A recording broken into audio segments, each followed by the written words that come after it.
तर या सर्व घटनांमुळे रेल्वे पोलीस झोपलेले आहेत का असाच गंभीर प्रश्न उपस्थित झालेला आहे। यानंतर वळ्यात पुण्याच्या बातम्यांकडे पुणे महानगरपालिकेचा एक अजब कारभार समोर आलेला आहे। मोशी कचरा डेपो दुर्घटनेतील वादग्रस्त अँटोनी कंपनीला पालिकेने कचरा प्रकल्पाच्या निविदेत पात्र ठरवले।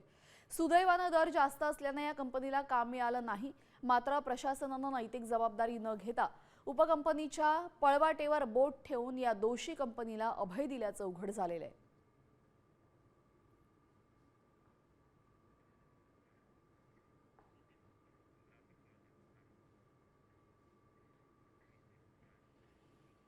पुणे पालिकेने कचरा प्रक्रियेसाठी निविदा काढली।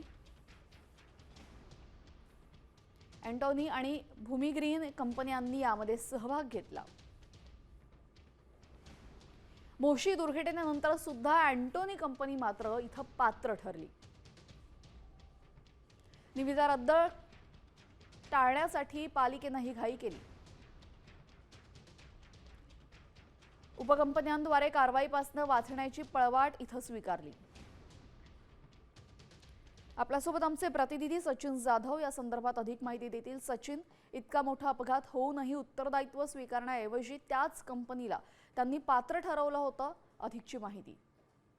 नक्कीच आपण पाहतो की मोशी कचरा डेपोतील कचऱ्याखाली ज्या ढिगाखाली 9 कामगारांचा मृत्यू झाल्यानंतर खरंतर अँटोनी लारा रिन्युएबल एनर्जी कंपनीवर कारवाईचा बडगा उकरण्यात आला आहे। तर दुसरीकडे हे सगळं दुर्लक्षित करत पुणे महानगरपालिकेने मात्र 500 टन कचरा प्रकल्पासाठी या कंपनीच्या उपकंपनी असणाऱ्या एका कंपनीला जे आहे ते पात्र ठरवल्याचा प्रकार समोर आलेला आहे। एकूणच आपण पाहिलं तर जो मोशीमध्ये प्रकार झाला हे सगळं घडल्यानंतर पुणे महानगरपालिका मात्र अशा प्रकारे जर त्याच कंपनीच्या उपकंपनीला अशा प्रकारचं जर टेंडर देत असेल तर ते खरं तर दुर्दैवी आहे।